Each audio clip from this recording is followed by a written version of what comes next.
So I already did this video once, commentary I guess, but I wasn't perfectly satisfied with the quality of it, so I decided to do it again because I figured if I'm going to be uploading videos to YouTube again, I want them to be at least up to my standards, so that's what I'm going to do now.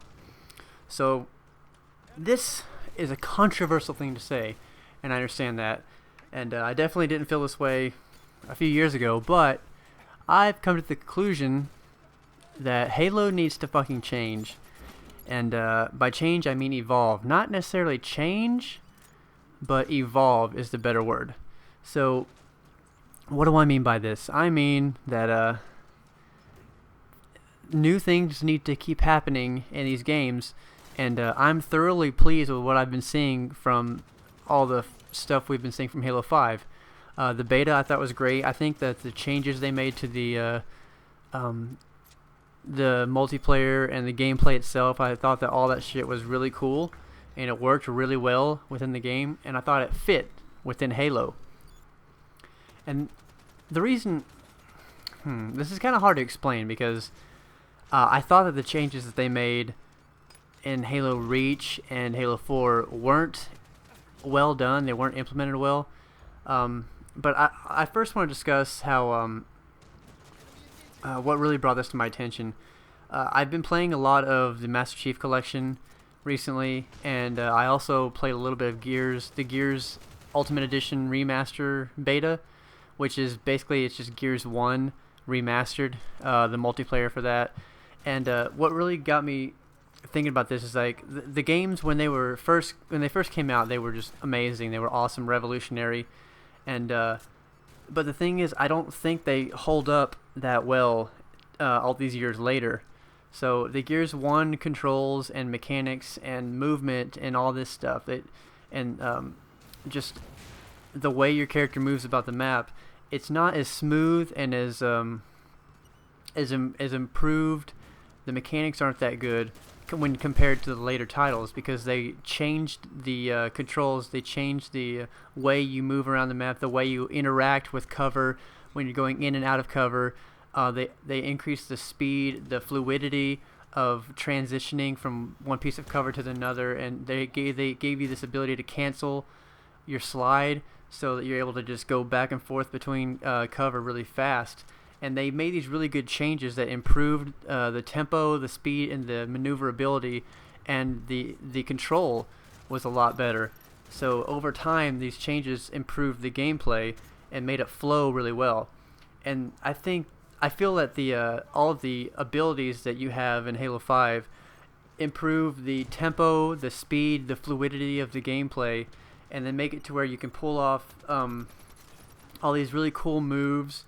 You can move around the map really fast, really easy if you know what you're doing, and I think it all works really well, and it's implemented well in the style of Halo, the way your Spartans have these abilities, and one really big thing that I like is that everybody has these abilities. It's not a loadout, not a loadout system, and I think that was a big problem because Halo has always been this sort of everybody's on the same page. No one has one advantage over anybody else other than, particular skill or knowledge of the game. That's where the differences came in. It was based on individual skill and individual knowledge, but everybody was still on the same page starting out. Like one person didn't have the ability to armor lock, and then one person didn't have the ability to sprint, and a different person didn't have the ability to go invisible. It was everybody is able to do all of the things equally, and that's a really good crucial part of Halo is having everybody on equal ground, and it takes away from the randomness, and it takes away from you feeling like you might have gotten kind of bullshitted out of a death or a kill. So I think that's a huge part of why I didn't like these changes. I didn't think they were implemented well before, but I do think they are implemented well now.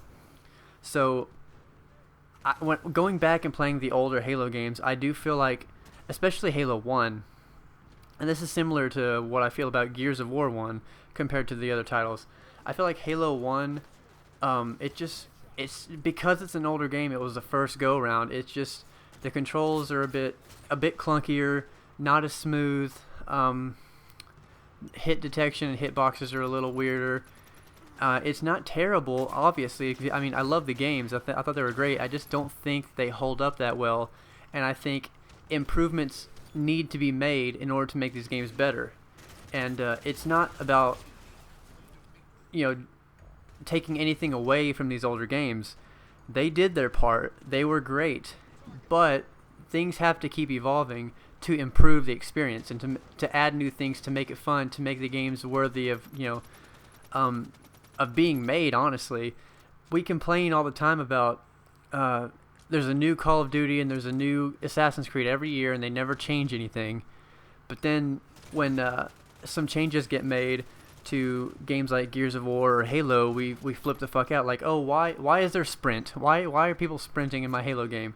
Well, it was kind of broken in Halo Reach and Halo 4, but they've in my opinion, they fixed it in Halo 5. If you're sprinting, your shields will not recharge, and then you have to stand still for like 4 seconds before they come back.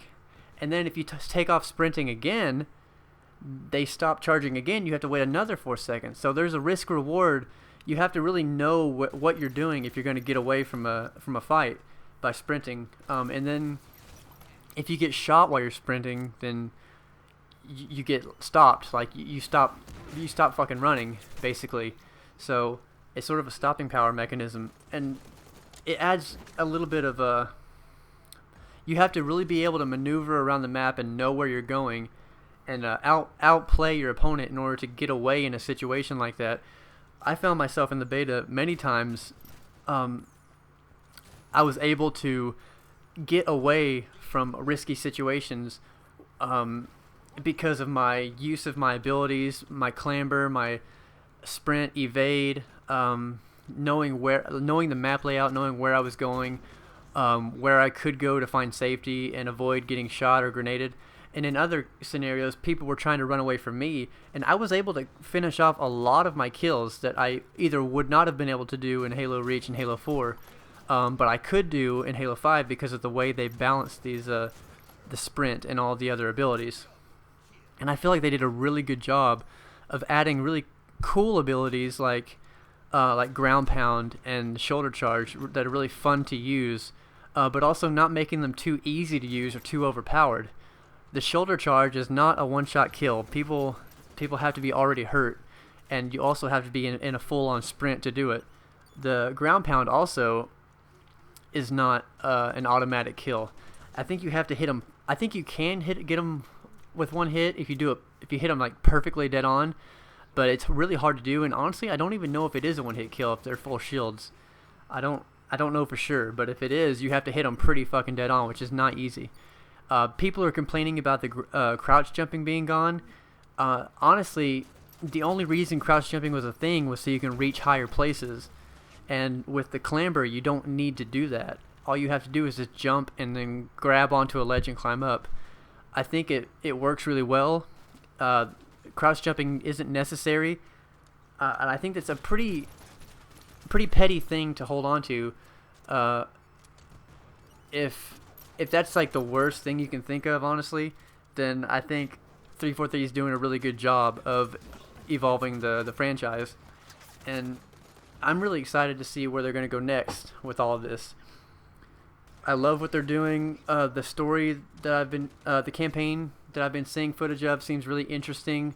You know, you've got one team of Spartans hunting down Master Chief, and he's got his own team of Spartans, and you've got all these cool abilities you can use, and all these new game modes, Breakout and Warzone, look amazing. I've played Breakout. I played it a lot in the beta. I loved it.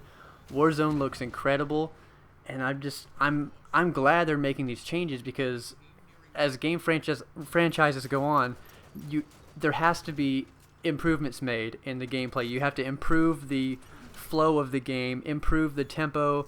You can't just have these games where people just walk at 5 miles an hour around the map, and it doesn't hold people's attention. It's not exciting to play or watch, and I mean, eventually things are going to have to change. And it's not about going faster and faster and faster until you're moving at 200 miles an hour.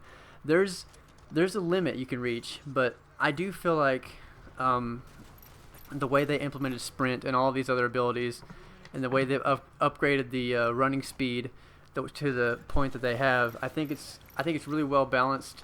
I think they're doing a great job, and I applaud 343 for what they've done so far. And I'm definitely excited for what's to come in the future of the Halo franchise. It's one of my favorite franchises of all time.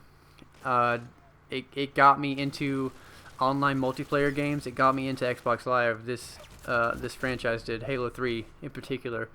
So I'm really stoked, and I'm unbelievably excited to see where they go from here on. And I feel the same way for Gears of War too. So Gears of War, I played the Gears 1 beta, the remaster beta, and I'm sorry, I don't think it holds up.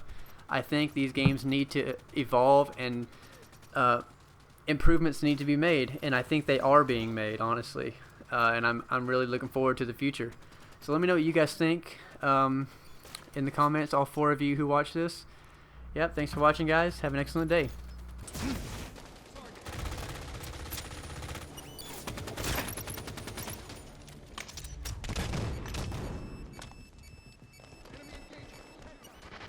Game over. Defeat.